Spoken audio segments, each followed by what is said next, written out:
Bienvenue à toutes et à tous, vous êtes sur la chaîne de Parlons de cartographie. La dernière fois, on avait vu comment localiser son terrain ou sa parcelle si vous êtes en France avec le logiciel Google Earth. Alors, on avait pris même cet exemple-là qui se situe au niveau de Mésanger.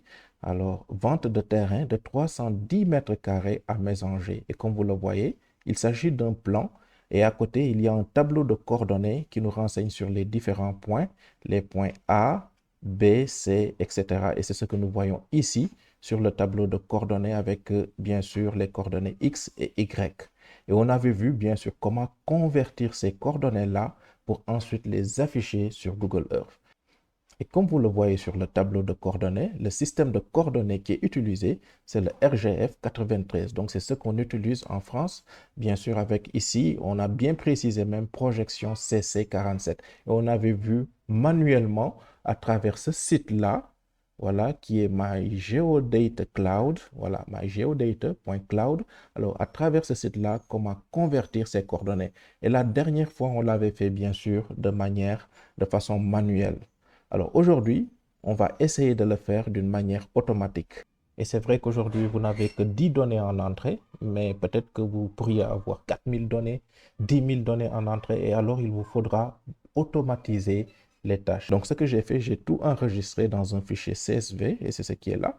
Alors ce qu'on va faire pour convertir ces coordonnées-là, on va aller sur notre site mygeodata.cloud. Alors, pour convertir les fichiers, nous, ce qu'on va faire, on va utiliser le convertisseur de mygeodata.cloud. Alors, il faut savoir que ce site, il n'est pas gratuit, il est payant. Donc, au début, vous pouvez télécharger, vous pouvez convertir quelques fichiers, mais il faut savoir qu'après, il va falloir payer. Alors, on va essayer de le tester parce que j'ai téléchargé un certain nombre de fichiers. Alors, on va aller sur le convertisseur. Donc, une fois que vous êtes, je l'ai traduit en français, une fois que vous êtes bien sûr sur le site MyGeodata Cloud, alors on va au niveau du convertisseur. Donc, je clique là-dessus et je peux prendre bien sûr mon fichier que je vais télécharger, bien sûr, qui est là. Et puisque le fichier CSV se trouve sur mon ordinateur, je vais sur Add Files. Alors, c'est au niveau du bureau, Carto, France. Alors, c'est à Mésanger en France. Donc, je fais un double clic et ici, je peux continuer.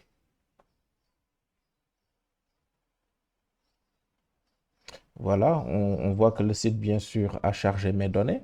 Alors, les données d'entrée, on peut toujours traduire. Voilà, comme vous le voyez ici. Donc, j'ai mes données en entrée, Mésanger France, c'est un CSV. Alors, ici, bien sûr, on va paramétrer ça. Voilà. Donc, on sait que ce fichier CSV, bon, on l'a facilité ici, bien sûr, avec ce tableau de coordonnées. C'est le système de coordonnées, bien sûr, de la France, qui est le RGF 93 CC47.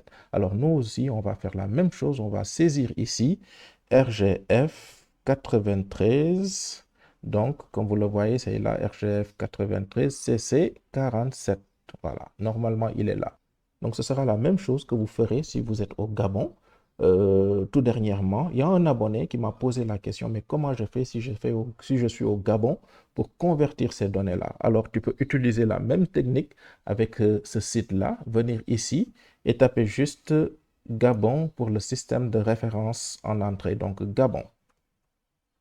Voilà, comme vous le voyez. Et Gabon, maintenant, c'est à toi de choisir, bien sûr, le système qui est adapté. Vous avez le WGS 84 Gabon TM. Voilà. Donc, on revient à la France. Donc, on avait dit pour la France que c'est le RGF 93 CC 47. Donc, on le sélectionne et ensuite, on valide tout ça. Donc, une fois que c'est fait, alors ici, le format de sortie, les données en sortie, là, on va taper CSV, voilà, parce qu'on veut que ce soit un CSV séparé par des virgules. Alors, le système de coordonnées, maintenant, on va paramétrer aussi cela. Ce sera le WGS 84, qui est le World Geodesic System 1984. World Geodesic System. Donc, avec ça, vous pourrez afficher ces données-là sur Google Earth. Donc, je le sélectionne et voilà, je valide tout ça. Donc, une fois que c'est fait, voilà, donc j'ai la possibilité de convertir tout ça maintenant et on va voir ce que ça va donner. Voilà, donc une fois que c'est validé, voilà, je clique sur Download.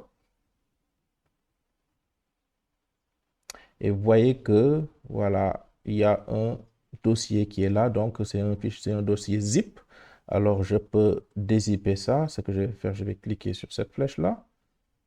Donc, je vais afficher dans le dossier.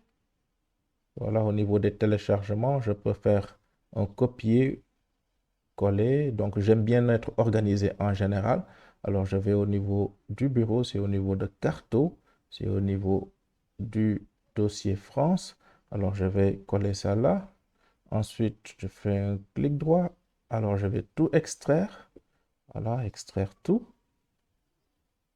Voilà, et vous voyez que ici, j'ai mon CSV qui est là, que j'ai téléchargé du site MyGeoDataCloud.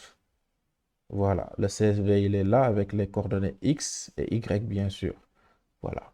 Alors, ce que je vais faire, je vais essayer d'ouvrir ce CSV-là avec Google Earth.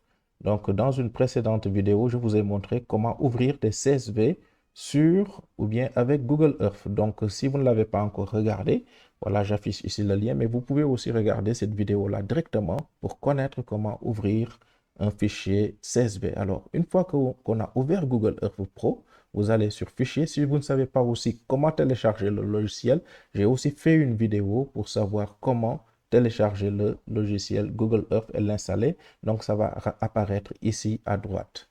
Alors, vous allez sur Fichier. Ensuite, vous allez sur Importer. Voilà. Donc, on va localiser notre CSV. Donc, on est au niveau du bureau Carto France. Alors, c'était où même? MyGeoData. C'est là. Alors, mon CSV, il est là. Donc, je peux faire un double clic et on voit que Google Earth a reconnu bien sûr ce CSV avec les coordonnées X et Y. Voilà, délimité, virgule, donc c'est bien. Ensuite, je clique sur Suivant. Voilà. Le champ de latitude, ce sera Y. Et le champ de longitude, ce sera X.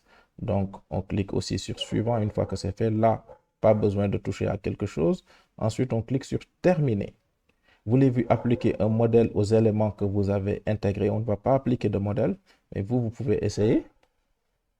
Alors, on voit qu'automatiquement, on voit comment Google Earth nous amène directement au niveau de Mésanger en France. Alors, vous ne voyez rien, c'est normal, parce qu'il faut que je coche.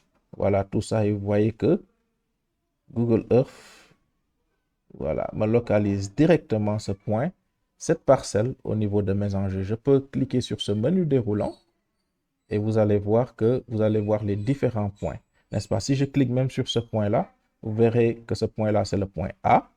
Donc, c'est la même chose qui est là. Attendez, je vais vous montrer. Voilà. Donc, c'est la même chose qui est là avec le point A. Donc, le point A, le point B, C, D, E, F, G, H, I, J. Donc, c'est la même chose. Alors, vous allez voir ici au niveau de Google Earth, le point A. Donc, vous avez les coordonnées X et Y qui ont été converties, bien sûr. Ce sont des degrés décimaux. Voilà. Et ici aussi, vous avez le point B, le point C, D, E. Là, je vais fermer. F, G, H, I. Donc, c'est deux points qui sont côte à côte. Voilà, dommage. C'est deux points qui sont côte à côte. Je vais quitter Street View. Voilà, et vous verrez que c'est deux points qui sont en fait côte à côte en réalité. Comme sur ce plan-là, c'est la même chose. Regardez ce plan-là. Attendez, quand je mets I et J, vous voyez, vous ne voyez pas ça bien, mais vous voyez ici, c'est deux points qui sont côte à côte. Donc voilà comment bien sûr convertir ces données. Parce qu'il peut vous arriver, comme je l'ai dit tout à l'heure, d'avoir plus de 4000 points à rentrer. Vous ne pouvez pas entrer ça manuellement. Il faudra bien sûr faire comme je l'ai fait, voilà, sous forme de fichier CSV. Alors j'espère que cette vidéo-là vous a plu. C'est une autre manière aussi de convertir ces données, d'aller plus vite et d'éviter les erreurs. J'espère que vous avez aimé. Alors si vous avez aimé, abonnez-vous et likez la vidéo. On se dit à très bientôt.